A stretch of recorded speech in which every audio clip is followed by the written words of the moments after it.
好，同学们，我们伟大来的，我们是中国现在，China now, friend or foe, war or peace, with Nan Su. He was the senior investigative reporter for Epoch Times, and yours truly, Michael Olson, a longtime China observer who was dissuaded from being a China hand by the great helmsman himself, Chairman Mao, Mao Zedong. Well, Nansu, the Iran war really is part of our war with the Chinese Communist Party. At least that's how I see it. And in the first place, it has, like other places that we've engaged Chinese military equipment, like um, Venezuela, it's really proving to be a great bummer for the Chinese military industrial complex for them to sell their defensive weapons because their defensive weapons have not been able to defend anybody anywhere. Even in Pakistan, it failed there as well. Excuse me. So militarily, China does not look all that strong. Your thoughts?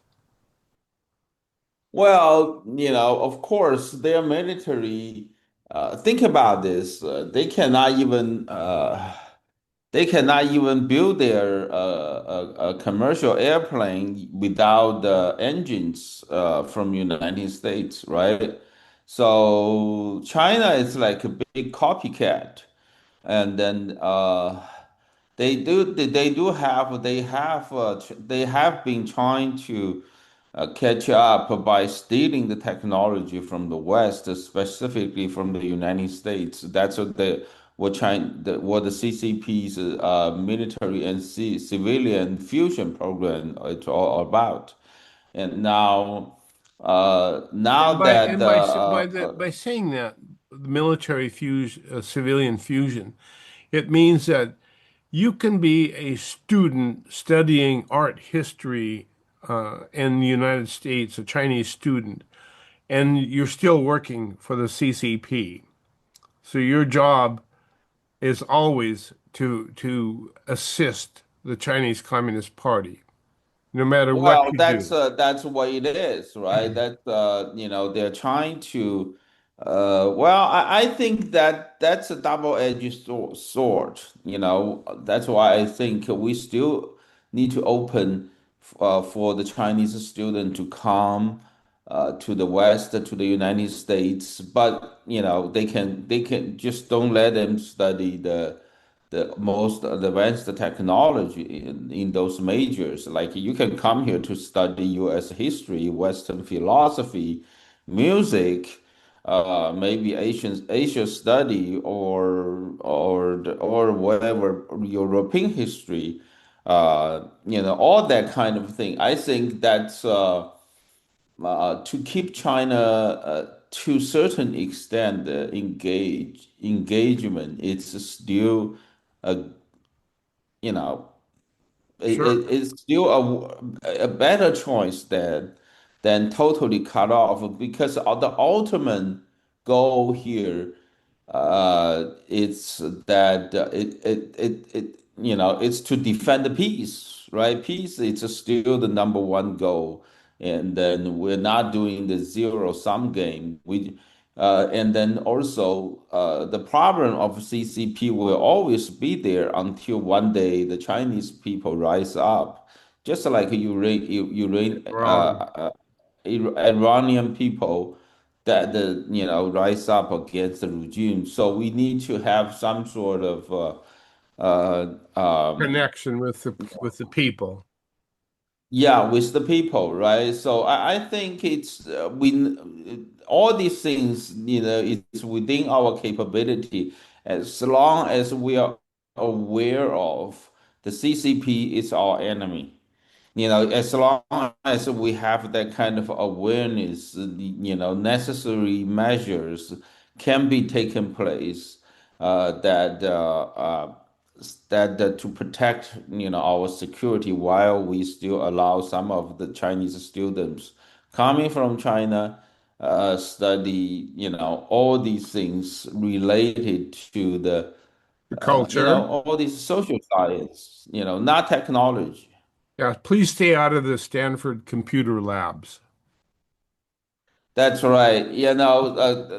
All the technology, not just the high tech, Yeah. right? Agriculture. There's a lot of things, Yeah. it could bring harm to us. It just just study something that about what this is what really what China needed.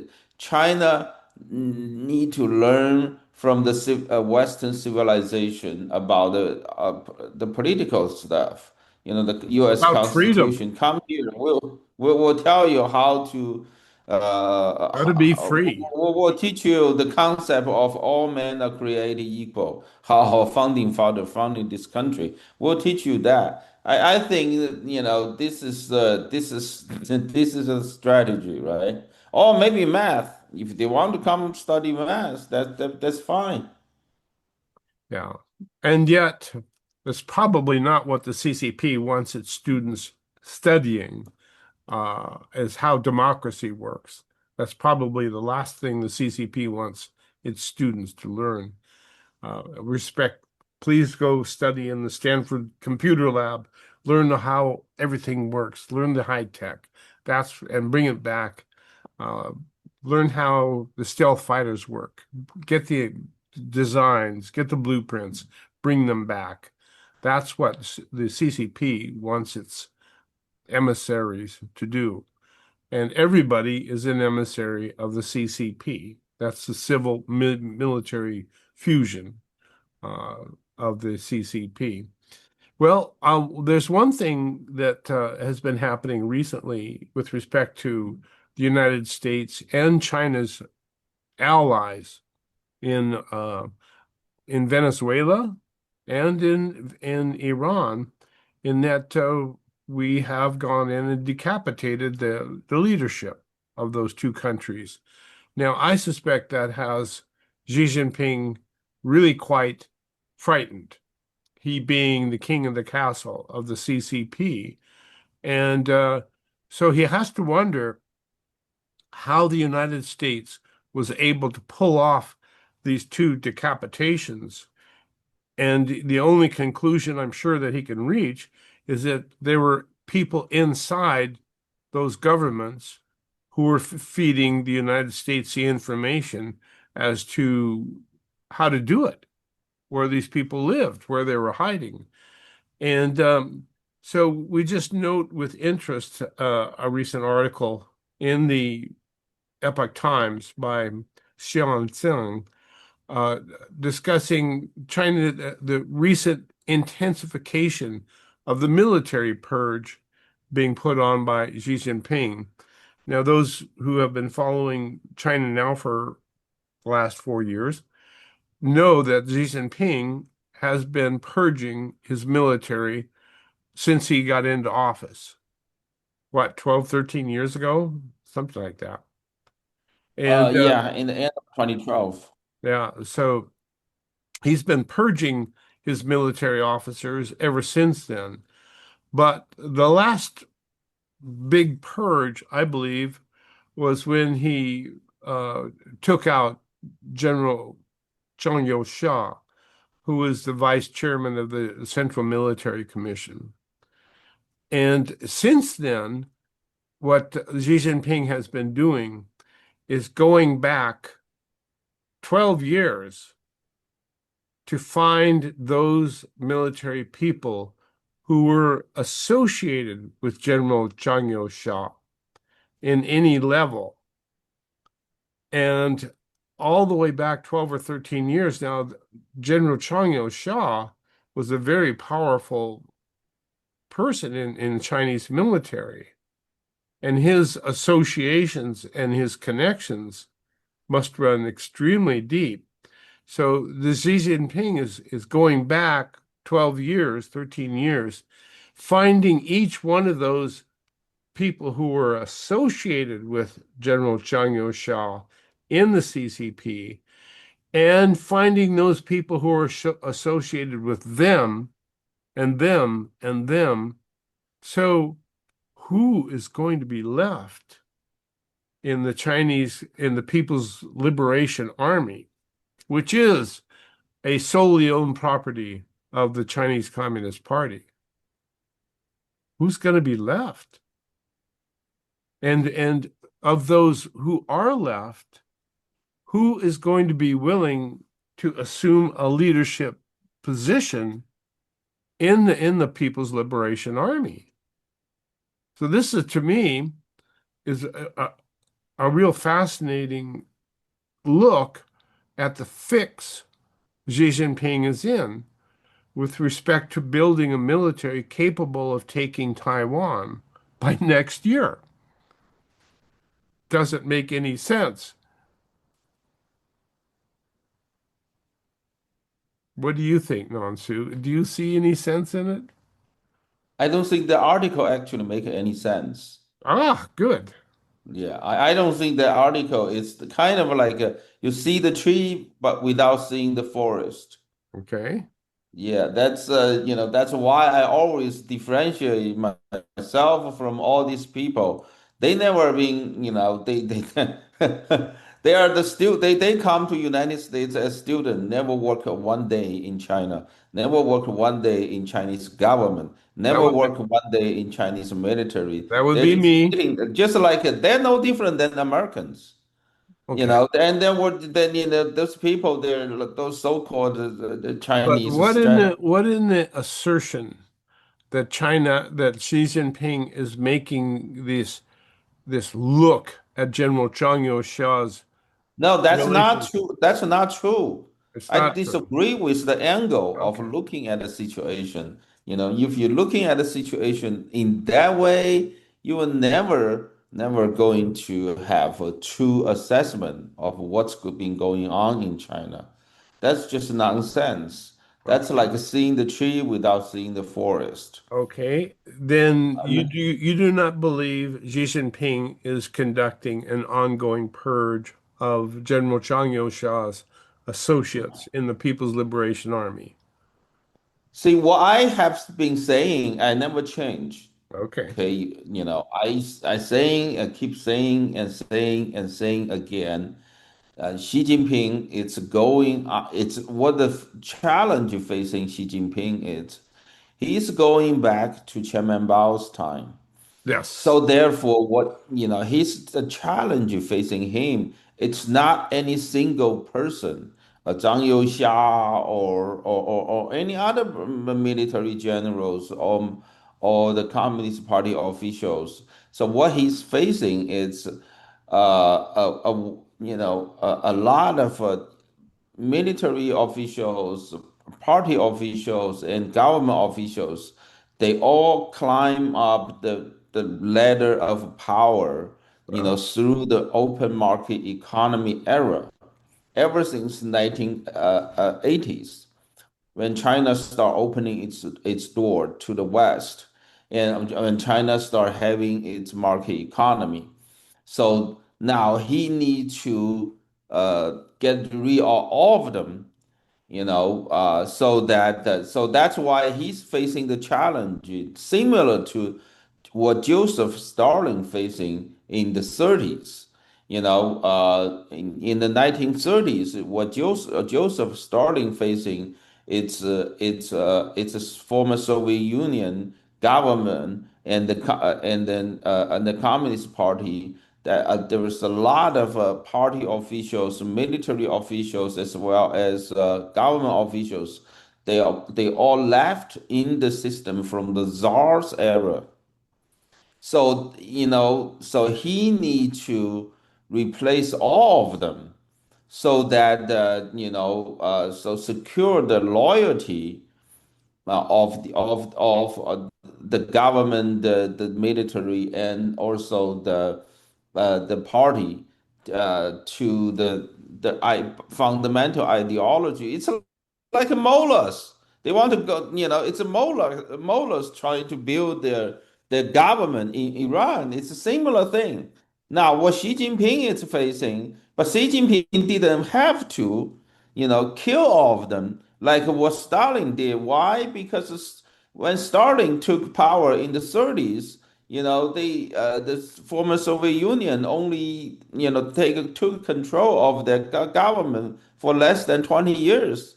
They are in a lot a lot more unstable situation than what CCP is facing today.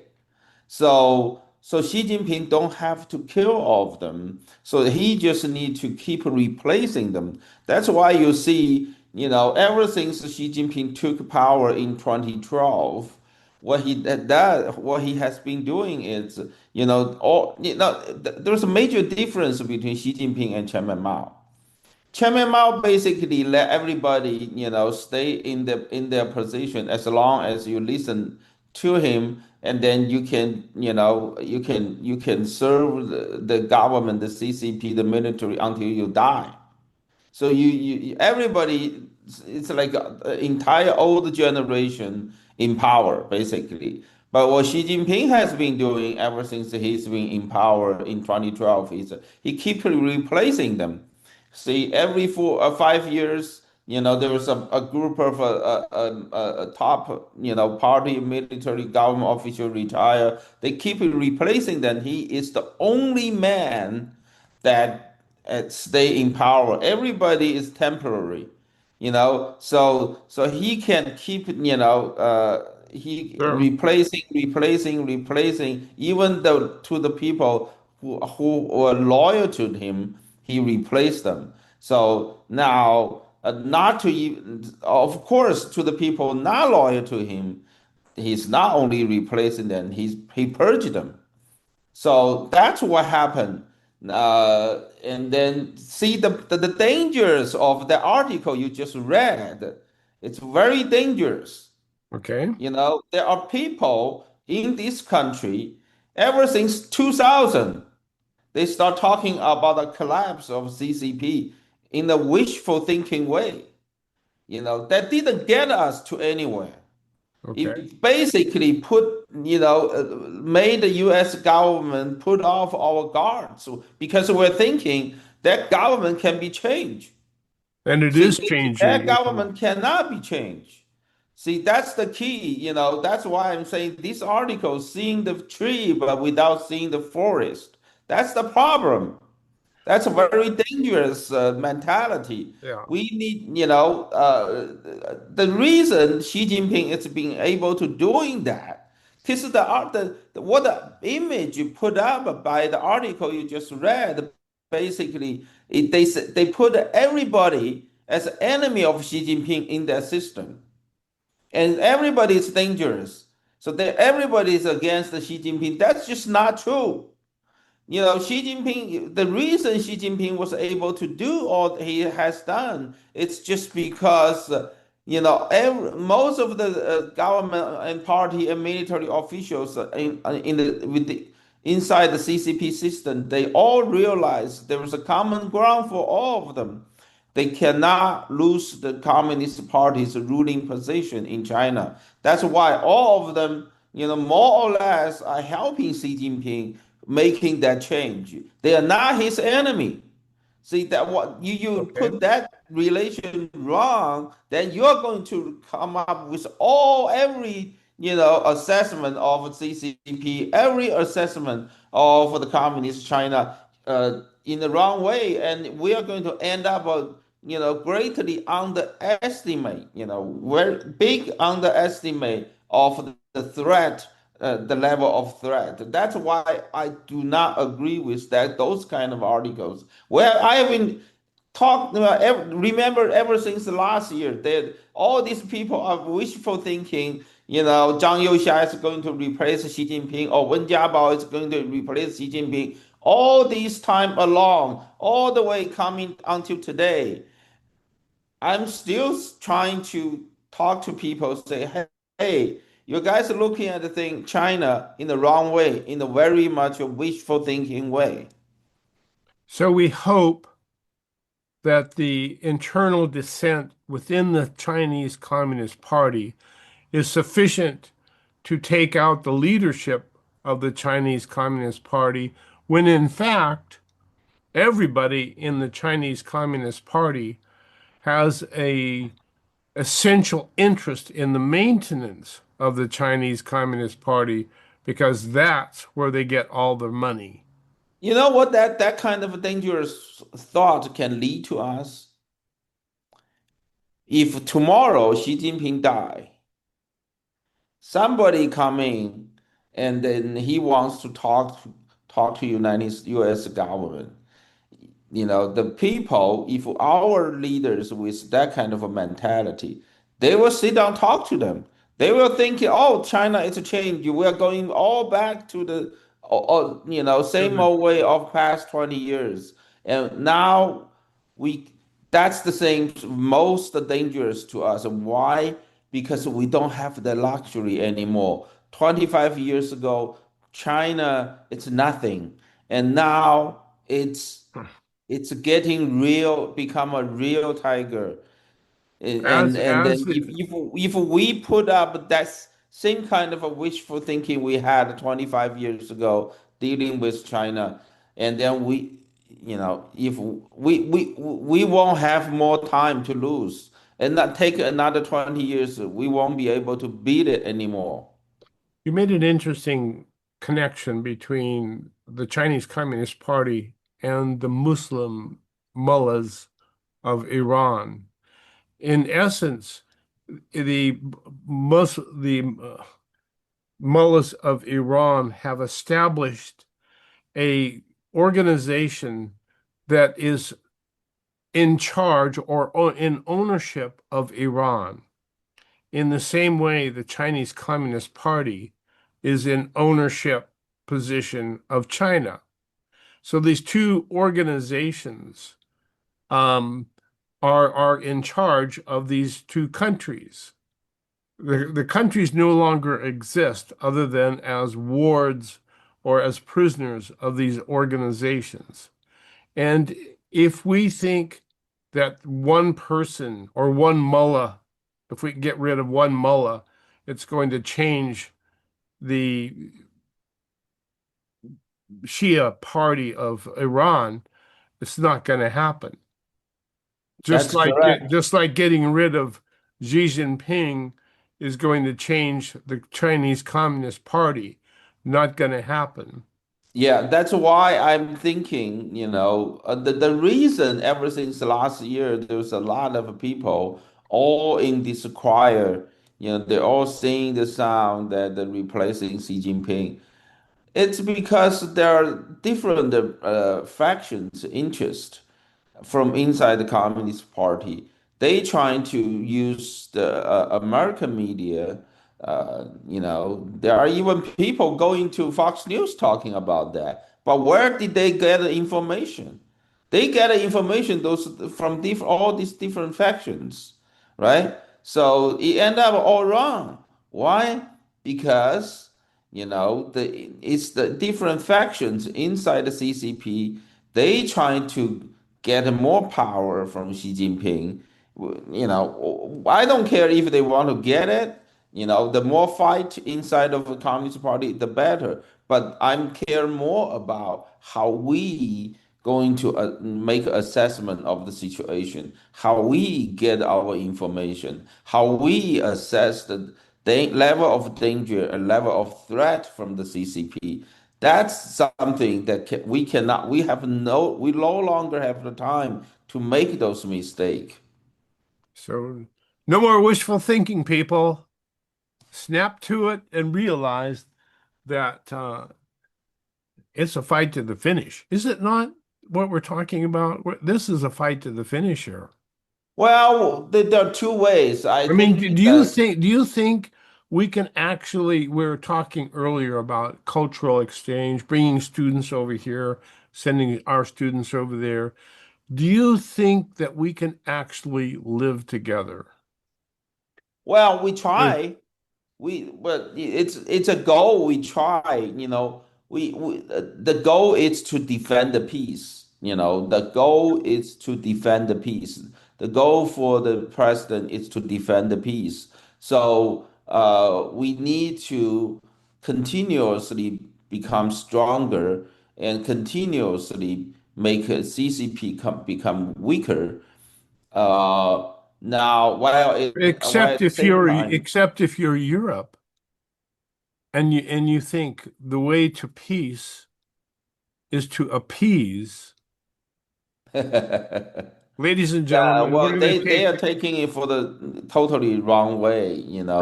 we're going to take a quick break right now. Right back. Do stay tuned. There's so much more and so little time to talk about it in. Woman way to Lida. Well, ladies and gentlemen, there's been a period of great change since Donald J. Trump moved into the White House almost a year and a couple months ago. And the New World Order that seemed to be in relatively good shape is crumbling as we speak. Uh, the Europeans are standing up against the Americans. The Americans are standing up against the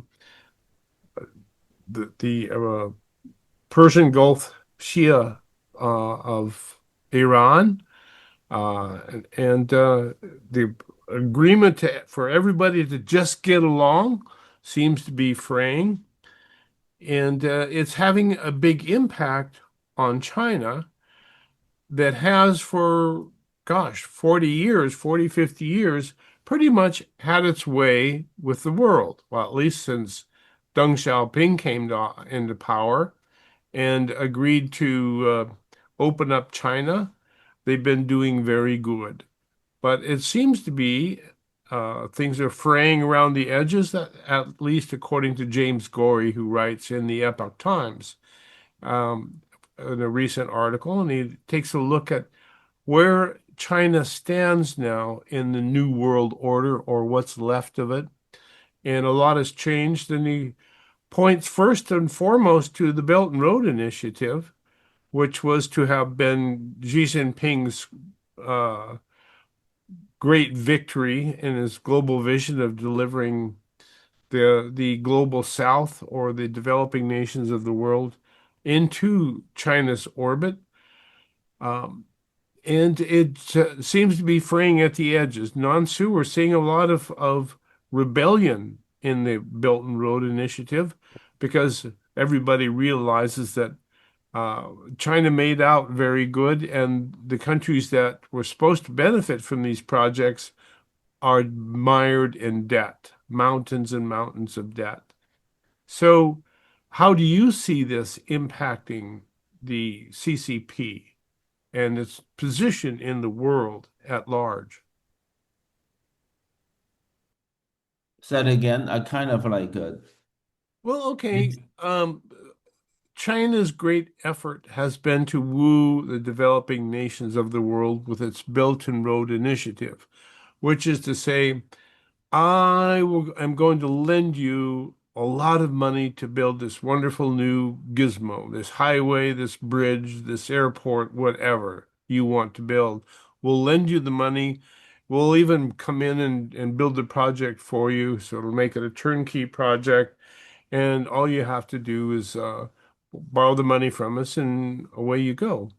And it's really easy to loan countries money because you just go there with a satchel full of $100 bills and hand it to the right person, and they make the decision to sign the loan papers, and that's how you take over the country. And China has taken over a lot of countries that way, but that operation seems to be fraying now because those countries that went along with the deal are now buried in mountains of debt. And so China has these rebellious creditors on its hands who don't have the money to pay back the debt. And so China takes over the collateral, which might be a port, it might be minerals, who knows what, might be oil, like Iran. So China has been using this Belt and Road as a pretty clever way of taking over the world and has been doing so, but it appears to be not working so good anymore. Your thoughts? yeah, of course, China is taking advantage from this country for its own rising, to the global leadership, right? So, Now, of course, it won't work long term because they really do not care. All these countries sustainability in the future, right? You own all these countries. They sign up to the Belt and Road Initiative, and then get the money, and then they basically become a owner. They own China big debt, they have to pay back. And but the problem is that they don't have an economy. The all these China just can, and then they bring their own workers, their own construction equipments, their own money, and their own investment. Everything from China, and then they build all these beautiful roads and bridges and freeways, public facilities, airports. They build everything, and then they just leave. Well, the problem is all these Or countries they doesn't don't have an leave, economy. or they don't leave, and they leave their own merchants to take over the The uh, economy, yes. economy of these Well, countries. of course, that's another part of it. All these people, all these Chinese state-owned business. Once they come, then there are Chinese private merchants, small business. They come, they will take because they have the channel, they can import all the cheap stuff from the China, and then they will take over the local economy. They will wipe out all the mom and pop stores because they will have the Chinese cheap products flood the local market. And then in the beginning, what they all these small stores from China, they come, they just serve the construction companies from China that's building the Belt and Road Initiative. That's how they survive from the beginning. And then they open the they also opened up the local market to the cheap Chinese product, so that gradually, by the time, the government own a big debt to Chinese government, and then all the Belt and Road Initiative finished, the construction, Chinese construction company leave the country, then, all these Chinese merchants already take over the entire local market. That's what has been happening. And to all these South Africa and American countries, they are, after they sign up the Belt and Road Initiative. Now, the problem is that, first of all these consumer markets of these countries become heavily relying on country of China, relying on the cheap products from China. And also the government of these countries, own a big debt to China, and they have to pay back. So they kind of like become slave of China. Uh, but the That's problem like, is their economy doesn't sustain because they don't have a long-term growth plans for their own economy. That is a big issue, and that's why in Europe is the same way. In it's just more or less moving in the same direction, but it's in a little different way. And that's why the United States used to be. That's how we got the United States deindustrialized, right? So it's all the same direction. Thank God we are trying to reindustrialize the United States, and that's very important. To bring all these U.S. manufacturing industry back to the United States, to reestablish those. You know, this is we cannot rely on Europe. We cannot rely on China. but The only way do is you to. think the erosion of the Belt and Road Initiative's effectiveness is having an impact on the community of the world's nations? Do you think the world is waking up to China as we woke up to China? More or less, that there are, of course, it depends who is elected in the office, who, in different countries, right? There are countries that wake up, but it doesn't mean the government wake up. In the democracy, in the countries with democracy, you always have two parties. Some of the parties wake up, doesn't mean the other party wake up. The local, it's very complicated.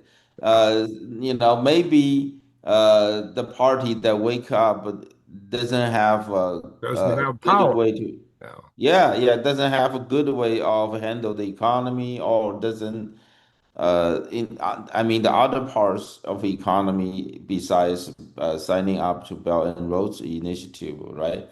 So it depends who has the say.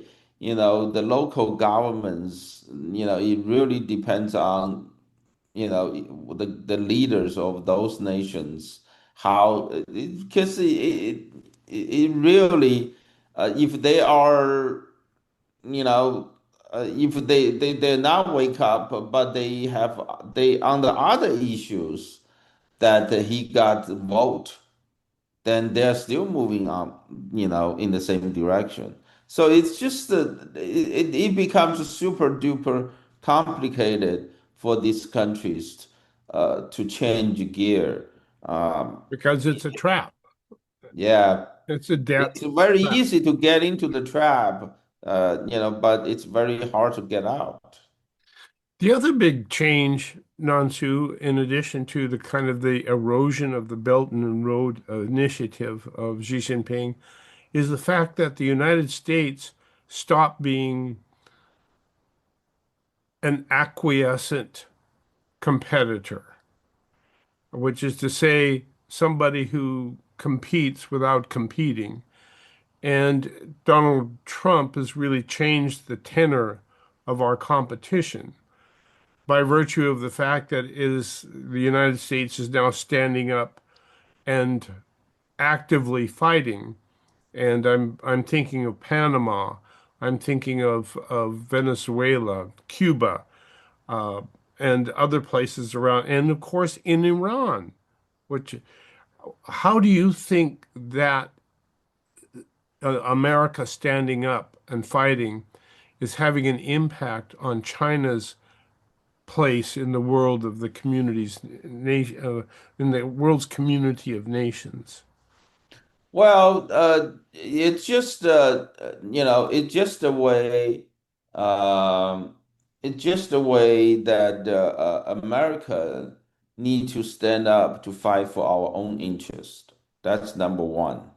You Mhm. But know, how do you think the world sees America standing up for its own interests in a forthright way with its arms and its fighting? How well, do it's you think? everybody need to realize every country need to protect its own interest. Okay, Oh, so well, that's antithetical. now.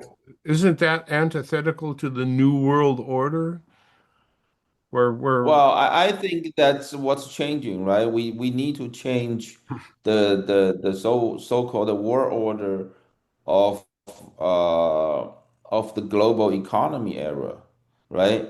We're not going back to the World War the world order of after World War II, because that's just not realistic. After World War II, that's very important. We are not going back to the the after post World War II order before the globalized economy era, because we don't have that kind of capability anymore. Now, after World War II, there are two things are crucial. Now, number one, from 1945, I'm sorry, from 1949, the establishment of NATO, uh, to to 1990 to 1989, that 40 years that the war order was built based on freedom and democracy, rule of law in the Western world. We have this is the so-called war order. It's true. It's only the Western world order, not the entire world order, It's one half the right? world order. Now and then, yeah, and then United States was a true superpower. Okay, we have our manufacturer. We truly lead the world in the economy, in every way. And now that's the two essential fundamentals to make that 40 years, uh, sustainable. And after 1949, both of these two fundamentals collapse. Why? Number one, in that would, after the collapse of Berlin Wall in 1989, the Western world basically, in its own way of wishful thinking, oh, all we need to do is just do business. And then we do DEI. We gave China DEI. We gave Iran DEI. We gave Russia DEI. Now that you have all these countries, they have totally different political system established, not based on the same value of the Western countries joining. They destroy the post World War II order. And then also, they destroy the United States, economy. We de-industrialize ourselves because we believe all this BS uh, of DEI, letting China take advantage from us. So now so we cannot go back to the post World War II order anymore. We don't have, you just look at all these countries. They don't believe what we believe. And then we don't have the superpower we used to have. The two fundamentals not there anymore. So now we go back probably to the order prior to World War II. So we need to basically take care of our own business. We basically make the United States stronger, and then Europe, if they want to help from us, just like prior to World War II, or even prior to World War One, if they want us help, they come ask. We don't, just give it to them. If they need help, they come to ask. They need to pay the price. That That's what it is. That's the new that world that order. yeah, that we are contesting that new world order to the extent that we are, and the dramatic ways in which we are doing that contesting.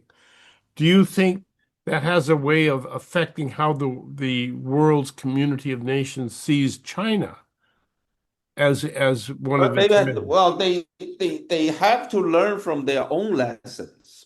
They have to make their own mistake.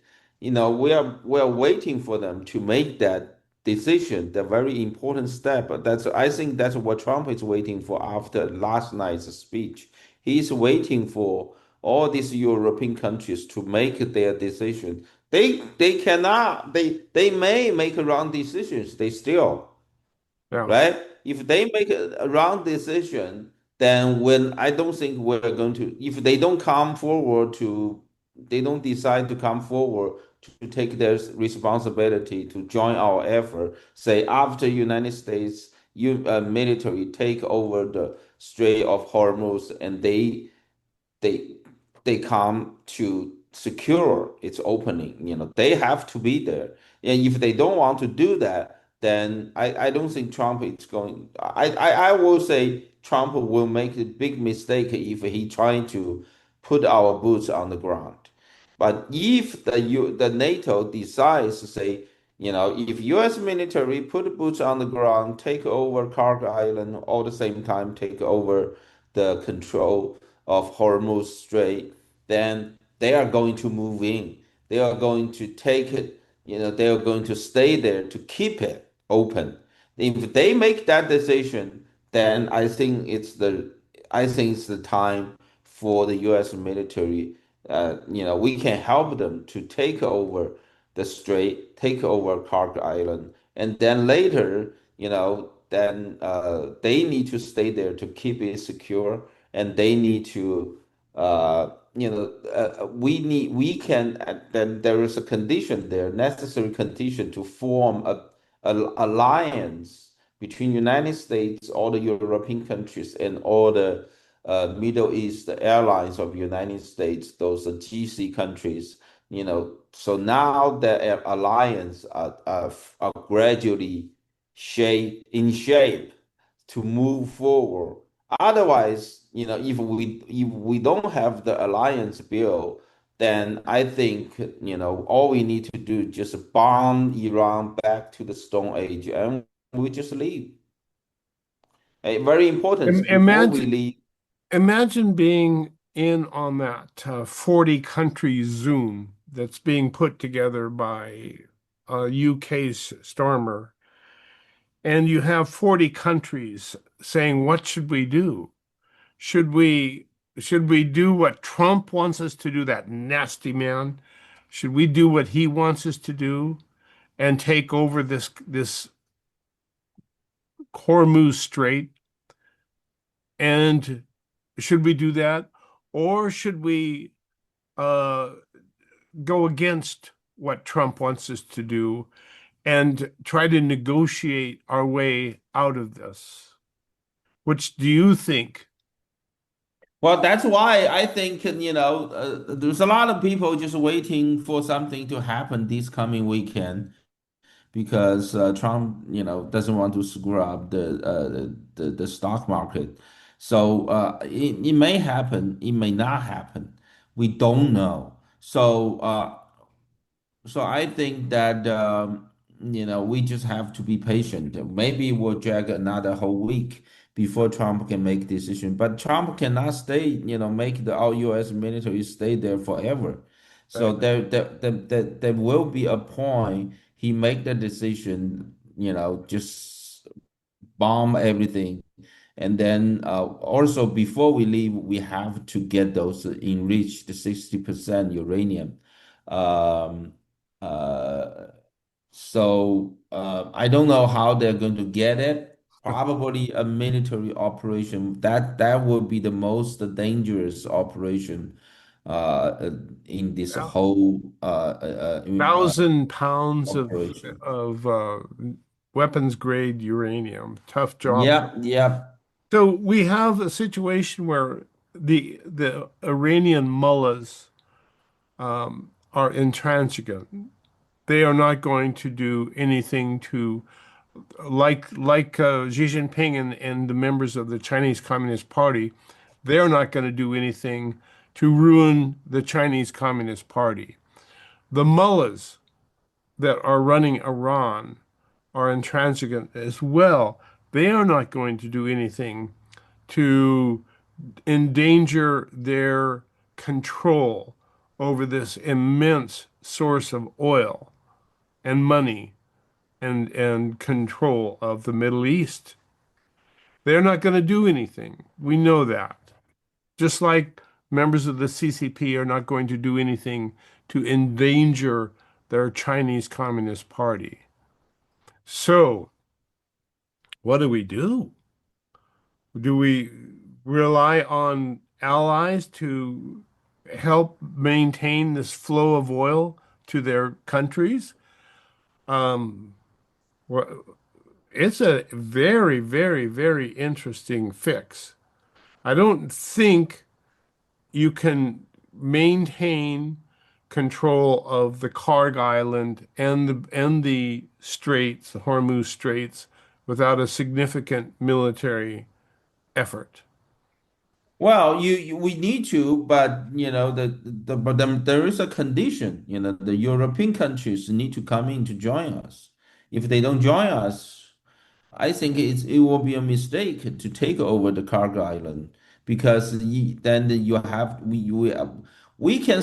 I think it's okay for U.S. military to have a long-term presence, in control of Cargo Island, but I think it's a mistake if U.S. You put the burden on the U.S. military in the long term position in control of the Strait of Hormuz, And if because we are, and if the United States is locked into defending the Hormuz Strait, what impact will that have on our ability to defend Southeast Asia or South? that's correct. That So, that's the key, So, Europeans, they need to have this global view. They need to come. This is not asking to help us. They're supposed to help us. Because China is just 9 times stronger in economy than Russia, and they're supposed to help us to defend our allies in the Western Pacific. And we are, if Ukraine is at the doorstep of Europe, then all Taiwan is at the doorstep of the United States.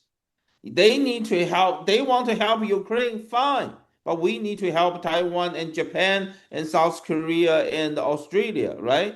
So they need to understand that they need to come to the mutual understand that we are facing China, which is 9 times than Russia. They cannot take care of their own business. They cannot, even get yeah. take care of Ukraine. That's their problem. But now the oil is their own business.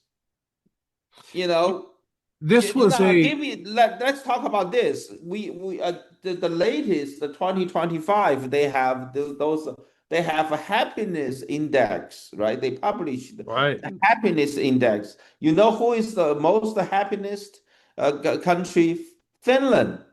And number two is Denmark.